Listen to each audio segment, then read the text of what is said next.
시간 함께 나눌 말씀은 로마서 16장 1절에서 4절 말씀까지 우리 함께 읽겠습니다. 내가 겐그레아 교회의 일꾼으로 있는 우리 자매 베베를 너희에게 추천하노니 너희는 주 안에서 성도들의 합당한 내절로 그를 영접하고 무엇이든지 그에게 소용되는 바를 도와줄지니 이는 그가 여러 사람과 나의 보호자가 되었음이라. 너희는 그리스도 예수 안에서 나의 동역자들인 브리스가와 아굴라에게 문안하라. 그들은 내 목숨을 위하여 자기들의 목까지도 내놓았나니 나뿐 아니라 이방인의 모든 교회도 그들에게 감사하느니라. 아멘. 성경을 보면 이 사역하는 자들 가운데 홀로 그 사역을 감당하는 사람들이 그렇게 많이 없는 것 같습니다. 출애굽기에 보면 모세에게는 아론이 있었고 또 훌이 있었고 그와 늘 동행하는 여호수아도 함께했습니다. 가나안 땅 정복할 때에는 여호수아에게 갈렙이라는 훌륭한 동역자가 있었습니다. 기드온에게는 300명의 용사가 함께했죠. 다윗은 어떻습니까? 도망갈 때에는 혼자였지만 하나님께서 그에게 400명이라는 함께하는 사람을 붙여주셨습니다. 또 그가 나라를 세울 때에는 그의 주변에 30명의 용사가 함께 있었습니다. 그 양반 그렇습니까? 신약에 넘어오면 어떻습니까? 베드로에게는 항상 동행하던 이 야고보와 요한이 존재했습니다. 12 제자들이 함께했습니다. 바울에게도 동역자가 있었습니다. 어떤 목사든지 꿈꾸는 것이 있죠. 하나님 앞에서 인정받는 사역자가 되는 것 누구나 꿈꿉니다. 그에 못지않게 꿈꾸는 것이 무엇인 줄 아십니까? 하나님의 동역자들과 함께하는 것입니다. 하나님께서 그에게 동역자를 붙여주셔서 그와 함께하는 것, 그게 하나님께서 그에게 그를 통해서 역사하시는 또 그가 누리고자 하는 복입니다. 저도 물론 마찬가지입니다. 저 또한 개척하면서 기도했던 제목이 있습니다. 함께 기도할 수 있는 기도의 동역자들, 또 물질로 후원해주는, 물질로 함께하는 동역자들, 무엇보다도 신실하게 변화되는 왔다 갔다 하는 그런 믿음이 아니라 신실하게 함께하는 믿음의 동역자들이 함께하는 것입니다. 기도로, 물질로, 자신이 가진 달란트로 함께 교회를 세워나갈 동역자가 함께 있으면 바람이고 또 이것을 위해서 기도하고 있습니다. 여러분도 저를 위해 기도할 때마다 꼭 이것을 놓고 기도해 주시기 바랍니다. 여러분, 오늘 저와 여러분이 읽었던 말씀은 로마서의 마지막 부분입니다. 바울 사도는 자신과 함께하는 사람들의 이름을 나열하며 그들이 자신을 어떻게 도왔는지 우리에게 들려주고 있습니다. 사랑하는 여러분, 오늘 말씀을 통해서 나는 내 스스로 나는 교회를 위해서 더 나아가 하나님 나라를 위해서 어떻게 함께하고 있는지, 하나님의 나라를 위해서 동역하고 있는지, 하나님께 정말 쓸모있는 그런 사람인지 이 시간 돌아보는 사람들이 되었으면 좋겠습니다. 오늘 저와 여러분이 읽었던 이 말씀을 포함해서 16절까지는 다양한 사람들이 등장하고 있습니다. 그 중에 눈에 띄는 것은 바울에게 여자들의 동역자가 있었다는 것입니다. 오늘날은 교회에 여자 성도들이 아니면 교회가 돌아가지 않습니다. 또 더 나아서 발벗고 나서서 열심히 일합니다. 그런데 그 당시 사회상을 보면 여자들이 교회 전면에 나서서 함께하기란 그렇게 쉽지 않았습니다. 오늘 저와 여러분이 읽었던 1절 말씀에 한 여자를 소개하고 있죠. 한번 읽어볼까요? 1절 말씀 같이 읽겠습니다. 내가 겐그레아 교회의 일꾼으로 있는 우리 자매 베베를 너희에게 추천하노니. 아멘. 여러분, 이 말씀 가운데 16장에 약 40명의 바울의 동역자가 등장합니다. 그런데 바울이 가장 먼저 언급한 것은 베베라는 사람이었습니다. 그는 여인이었습니다. 바울의 머릿속에 가장 먼저 언급되고 있다는 것은 그만큼 베베는 바울에게 소중한 사람이었다는 것입니다. 성경에 보면 많은 여인의 헌신자들이 등장하죠. 누가복음에 보면 예수님을 도왔던 여자들, 여러분 그 당시 사회상을 보면 여자들이 앞에 나서서 일할 수 있는 환경이 아니었습니다. 나서면 뭐라고 이야기합니까? 어디 감히 여자가 하는 그런 시대였습니다. 옛날 우리나라 처음 기독교가 들어왔을 때와 동일한 그런 시대였습니다. 또한 정당한 대우를 받지 못했죠. 인구조사를 하거나 사람들을 세거나 할 때 항상 빠지는 사람들 가운데 여자 그리고 누구? 아이들이었지 않습니까? 그런데도 바울 사도는 베베라는 여인에 대해서 말하기를 오늘 2절 말씀에 보면 그가 여러 사람과 나의 보호자가 되었음이라 라고 말씀하고 있습니다. 바울의 보호자가 되었다는 거예요. 또한 그녀가 살았던 도시도 우리로 말하면 대형 도시가 아닙니다. 오늘 저와 여러분이 읽었던 1절 말씀에 보면 겐그레아 교회라고 이야기하고 있죠. 이 지역은 고린도라는 지역, 항구 도시로 발전했던 고린도라는 지역의 옆에 있는 아주 작은 항구 도시에 불과했습니다.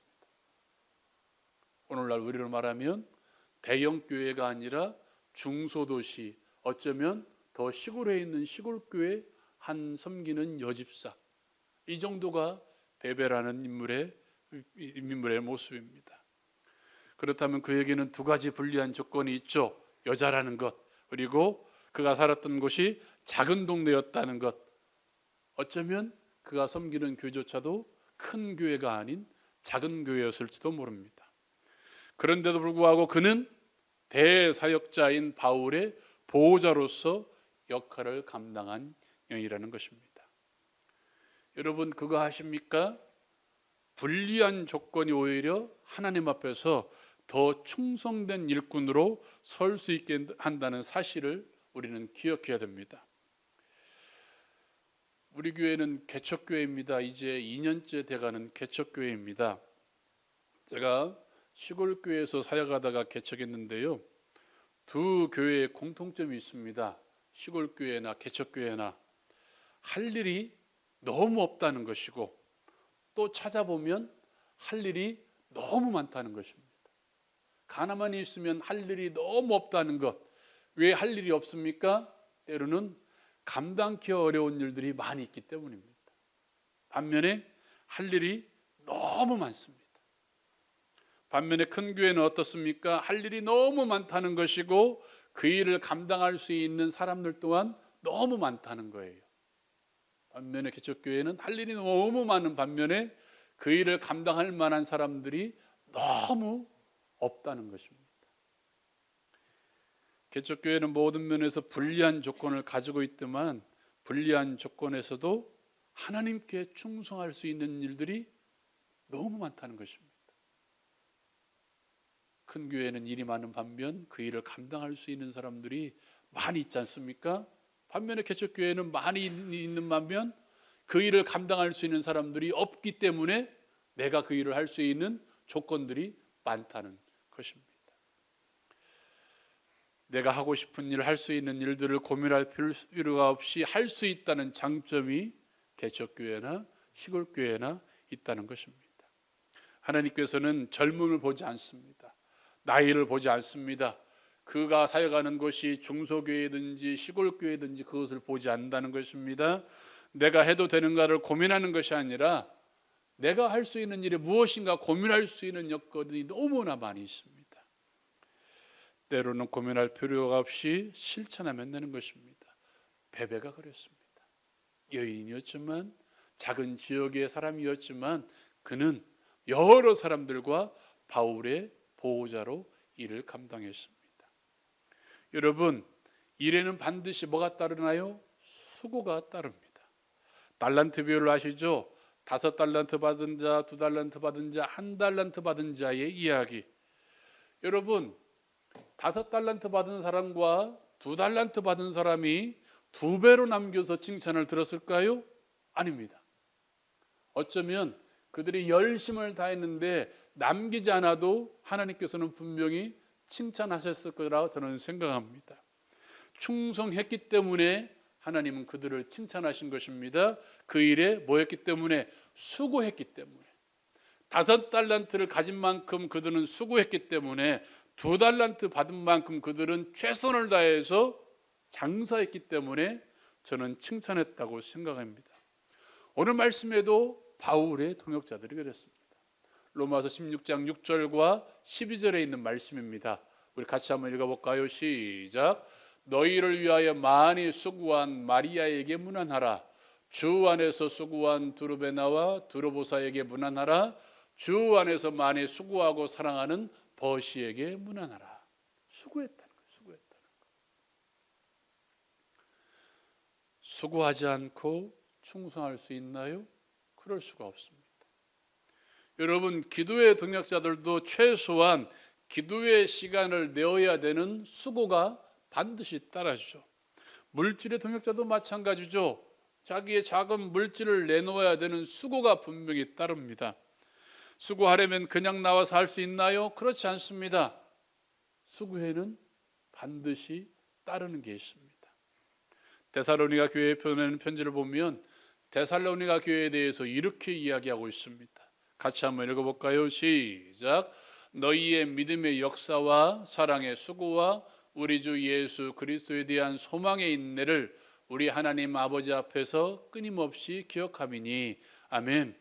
여러분, 데살로니가 교회를 향해서 뭐라고 이야기합니까? 너희의 믿음의 일들과 사랑의 수고와, 수고하는 먹과 사랑과, 수고하는 사랑과. 그렇습니다. 수고하는 이들은 그들의 마음 가운데 뭐가 있기 때문에? 사랑이 있기 때문에 수고하는 거예요. 교회에 대한 사랑, 성도에 대한 사랑, 무엇보다도 누구에 대한? 우리를 구원하신, 나를 구원하시기 위해서 십자가를 지신 예수님에 대한 사랑이 있기 때문에.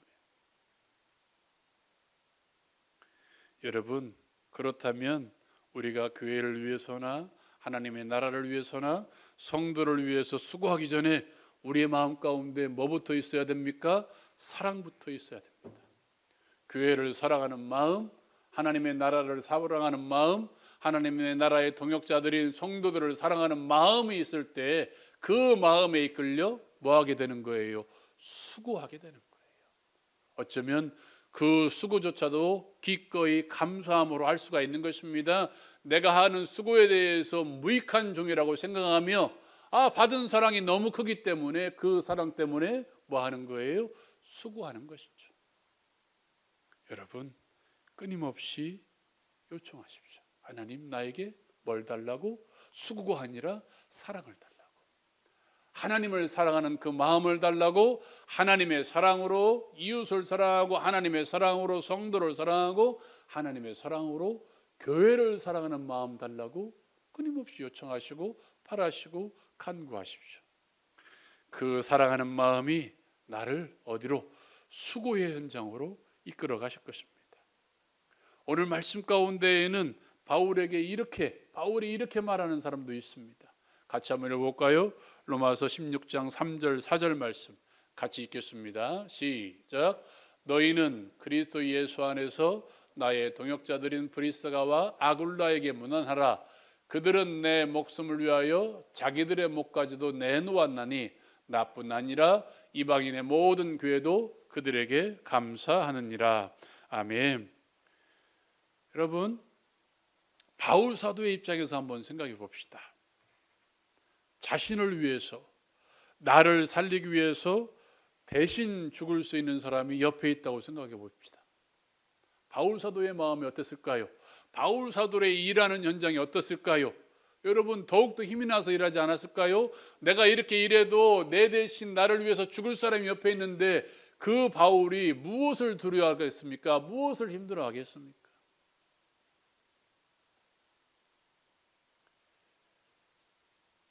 사랑하는 여러분, 이게 사랑의 끝입니다. 나를 위해서 수고하신 예수 그리스도께서는 십자가에서 당신의 목숨을 내놓을 정도로 하나님을 위해서 충성된 일꾼이 되셨습니다.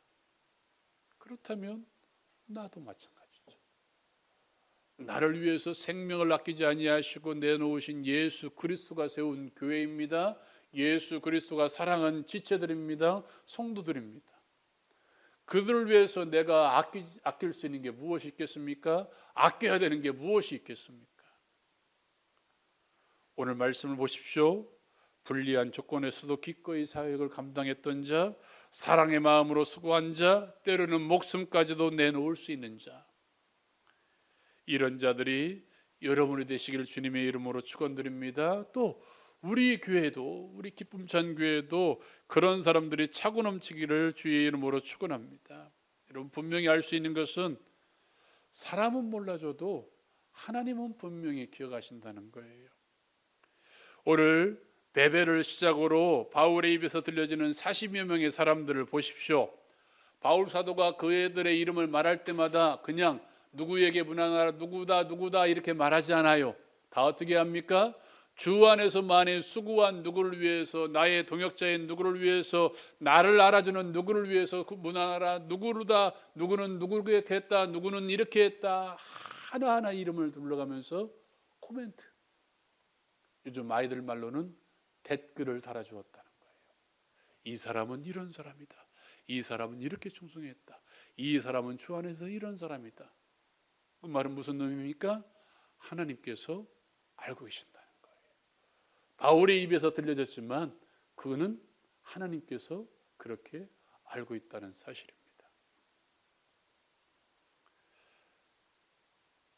그렇게 헌신하는 동역자들은 하나님은 분명히 기억하고 계십니다. 그리고 그들의 헌신을 하늘의 별과 같이 빛나게 하실 것입니다. 사랑하는 여러분, 이 말씀 기억하고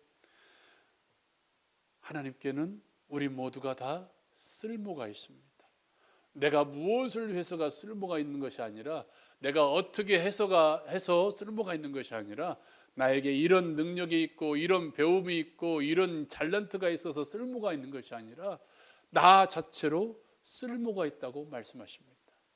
내가 나이가 들었든, 내가 젊든, 내가 남자든 여자든, 내가 어디 시골에 있든 대형 도시에 있든, 내가 어떤 능력이 있든 어떤 능력이 없든 우리는 하나님께 다 쓸모 있는 사람들입니다.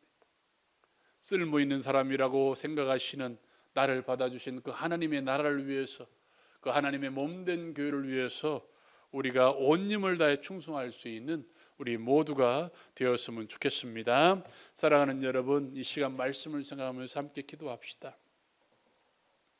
하나님께는 다 쓸모가 있는 사람들입니다. 하나님께서는 우리를 다 쓸모있게 만들어 가십니다. 나에게 능력이 없을지라도 때로는 능력을 부어주시고, 나에게 재능 달란트가 없을지라도 때로는 달란트를 주셔서 나를 교회를 위해서, 또 하나님 나라를 위해서 쓸모있게 만들어 가십니다. 때로는 물질을 주시고, 때로는 환경을 열어주시고, 때로는 시간을 주셔서 나를 쓸모있게 만들어 가십니다. 하나님이 주신 그 쓸모에 맞게 이제는 주님의 나라를 위해서, 주님의 몸된 교회를 위해서 충성할 수 있는, 동역하는 그런 동역자가 되게 달라고 기도합시다. 나의 모습 이대로라도 좋사오니 주님 나를 써달라고 기도합시다.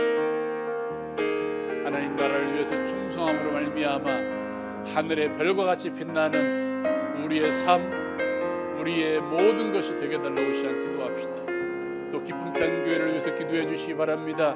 하나님, 이 기쁨찬 교회 이제 기도하는 동역자들, 물질의 동역자들, 신실한 믿음의 동역자를 보내주셔서 우리 기쁨찬 교회가 이 지역을 책임지는 교회가 되게 달라고, 더 나아가 익산시의 영성을 책임지는 교회가 되게 달라고, 대한민국의 일꾼을 세워나가는 그런 교회가 되게 달라고 여러분 위해서 기도해 주시고, 앞에 서 있는 저를 위해서도 특별히 기도해 주시기 바랍니다. 우리 다 같이 주여 한번 힘있게 부르시고 함께 기도합니다.